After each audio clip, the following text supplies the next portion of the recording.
So despite the signs on this truck and Alexandria Ocasio-Cortez's calls for him to step down to make room for a younger, more liberal justice, Supreme Court Justice Stephen Breyer reportedly says he is not ready to retire. The 82-year-old's comments coincide with a new push in Congress that could force the Supreme Court to put oral arguments on camera. My next guest worked under both Senator Chuck Grassley and Justice Neil Gorsuch, two individuals who are on opposite sides of the TV issue. Mike Davis is president of the Article 3 Project. Mike, good to have you with us. Let's start with Justice Breyer. What did you make of his comments? And as we said, there have been very open, blatant calls on the left for him to step down, to retire.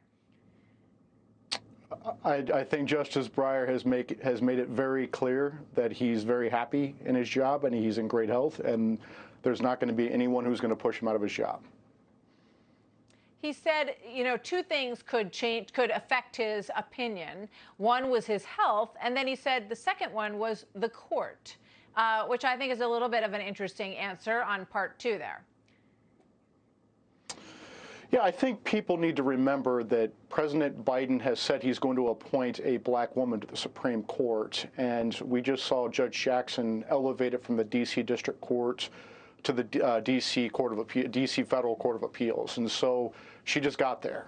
She needs to be there for at least a year before President Biden can move her up, and she's the leading contender right now. So I think the Democrats just need to cool their heels and let Justice Breyer do his job. Oh, very interesting. So with the issue of the court being televised, you have worked for two people, as I said, who are on opposite sides of that argument. Tell us both sides.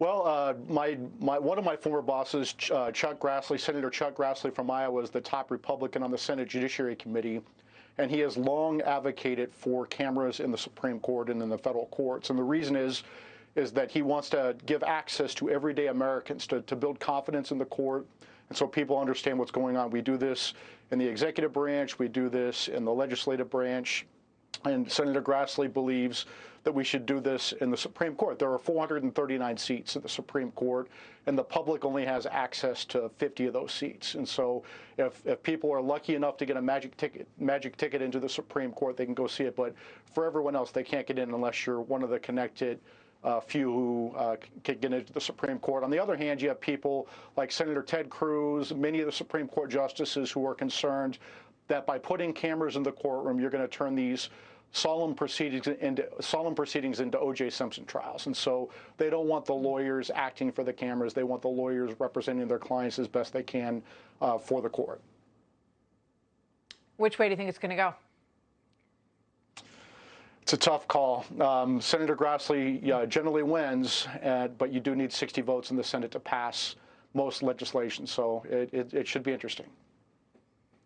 Yeah, it's going to be very interesting, to be sure. Mike Davis, always good to talk to you. Thank you very much. We'll all watch Justice Breyer's comments very closely. And as you say, it seems like he is very happy where he is right now. Mike, thank you. Good to have you with us today. Thank you. Thank you.